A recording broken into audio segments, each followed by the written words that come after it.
প্রিয় ভাই বোনেরা, আজ এটি নির্বাচনী জনসভা।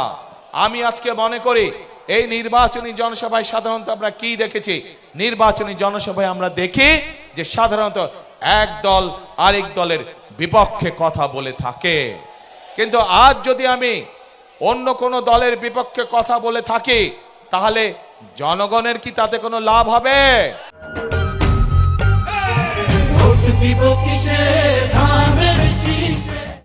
জনগণের লাভ হবে না। জনগণের জানতে চায় যে জনগণ যে আমাদেরকে ভোট দিবে, আমরা জনগণের জন্য কি করব, এলাকার জন্য কি করব, এলাকার মানুষের জন্য আমরা কি করব।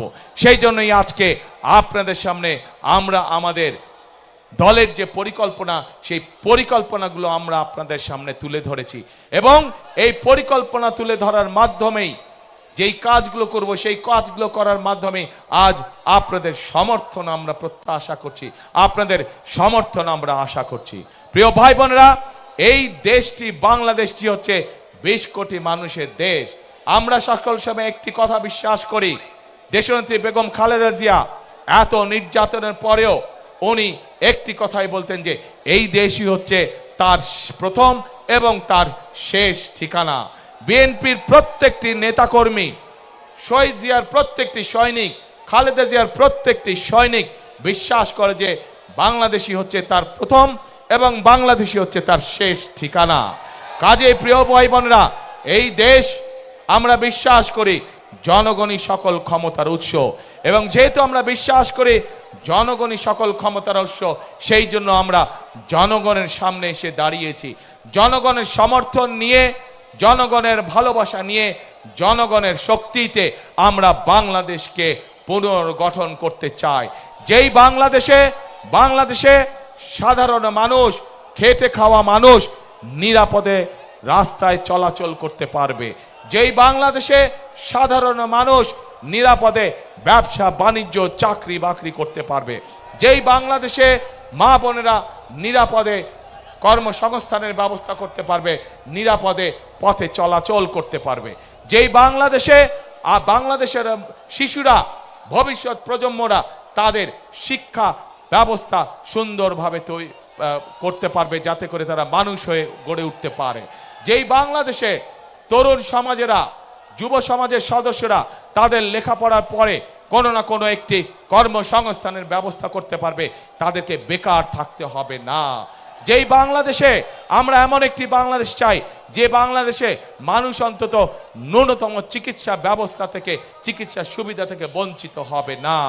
প্রিয় ভাই বোনেরা, এইরকম যদি একটি বাংলাদেশ আমরা গড়ে তুলতে চাই, তাহলে আপনাদের প্রত্যেকটি মানুষের সহযোগিতা আমাদের প্রয়োজন, সমর্থন আমাদের প্রয়োজন। প্রিয় ভাই বোনেরা, আপনারা কি এরকম বাংলাদেশ গড়তে চান? কারা কারা এরকম বাংলাদেশ গড়তে চান? তাহলে প্রিয় ভাই বোনেরা, আমাদের কাজ একটি, কথা একটি, সেই কাজ এবং সেই কথা হলো করব কাজ। কি ভাই, করব কাজ, গড়ব দেশ, সবার আগে বাংলাদেশ।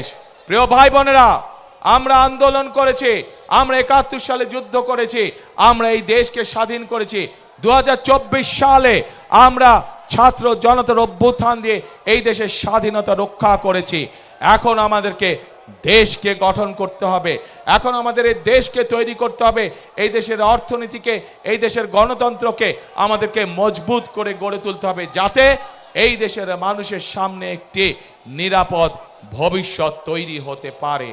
প্রিয় ভাই বোনেরা, 71 সালে আমরা যখন যুদ্ধ করে দেশ স্বাধীন করেছিলাম, তখন আমরা দেখিনি কে মুসলমান, কে বৌদ্ধ, কে হিন্দু, কে খ্রিস্টান।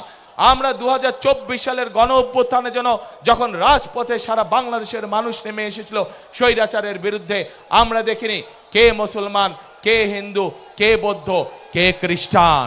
প্রিয় ভাই বোনেরা, এই দেশে হাজার বছর ধরে প্রত্যেকটি ধর্মের মানুষ আমরা শান্তিতে বসবাস করেছি। আগামী 1000 বছরেও আমরা চাই প্রত্যেকটি ধর্মের মানুষ শান্তিতে এই দেশে বসবাস করবে, যে যার যোগ্যতার ভিত্তিতে, যে যার মেধার ভিত্তিতে সামনের দিকে এগিয়ে যাবে। প্রত্যেককে বিচার করা হবে তার যোগ্যতা, তার মেধার ভিত্তিতে, ধর্ম দিয়ে কোনো বিচার করা হবে না তাকে। প্রিয় ভাই বোনেরা, সেই জন্য আসুন সেই জন্য আসুন, সেই রকম একটি বাংলাদেশ যদি গড়ে তুলতে হয় তাহলে বিএনপি ইনশাআল্লাহ আপনাদের পাশে আছে। সেই রকম একটি যদি বাংলাদেশ গড়ে তুলতে হয়, বিএনপিকে বাংলাদেশের জনগণ তাদের পাশে সকল সময় পাবে। কাজে আসুন আসুন আমরা আমাদের সেই প্রত্যাশিত বাংলাদেশকে গড়ে তোলার জন্য আজকেই এই জনসভায় শপথ নেই। এই জনসভা হোক আমাদের সেই শপথের জনসভা, যেই জনসভায় আমরা শপথ নিব আমরা আগামী দিনে একটি নিরাপদ বাংলাদেশ গড়ে তুলব, যেই বাংলাদেশে সকল ধর্ম মতের মানুষ একসাথে কাজ করবে, একসাথে দেশকে আমরা গড়ে তুলব। প্রিয় ভাই বোনেরা, পরিশেষে আমি এই এলাকার উন্নয়ন, এই বাংলাদেশের উন্নয়নের জন্য আপনাদের সকলের কাছে ধানের শীষের পক্ষে ভোট চাইয়ে যাচ্ছি আপনাদের কাছে। আমি কি আপনাদের সমর্থন পেতে পারি প্রিয় ভাই বোনেরা? ইনশাআল্লাহ। এবং এই যে আমার সাথে যেই মানুষগুলো দাঁড়িয়ে আছেন আপনাদের এলাকার সন্তান, এই মানুষগুলোর হাতে আমরা দলের পক্ষ থেকে ধানের শীষকে তুলে দিয়েছি। এই প্রত্যেকটি মানুষকে আপনারা 12 তারিখ পর্যন্ত দেখে রাখবেন। 12 তারিখে এরা নির্বাচিত হলে পরে তাদের দায়িত্ব হবে 24 ঘন্টা আপনাদেরকে দেখে রাখা, এই এলাকাকে দেখে রাখা, এই এলাকার মানুষকে দেখে রাখা। আমি কি এই মানুষগুলোকে আপনাদের হাতে দিয়ে যেতে পারি? ইনশাআল্লাহ। প্রিয় ভাই বোনেরা,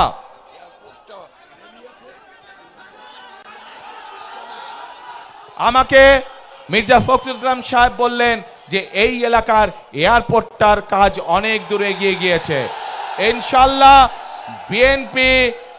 বিএনপি আগামী 12 তারিখে নির্বাচনে সরকার গঠন হলে যত দ্রুত সম্ভব আমরা এই এলাকার এয়ারপোর্ট ইনশাআল্লাহ চালু করব।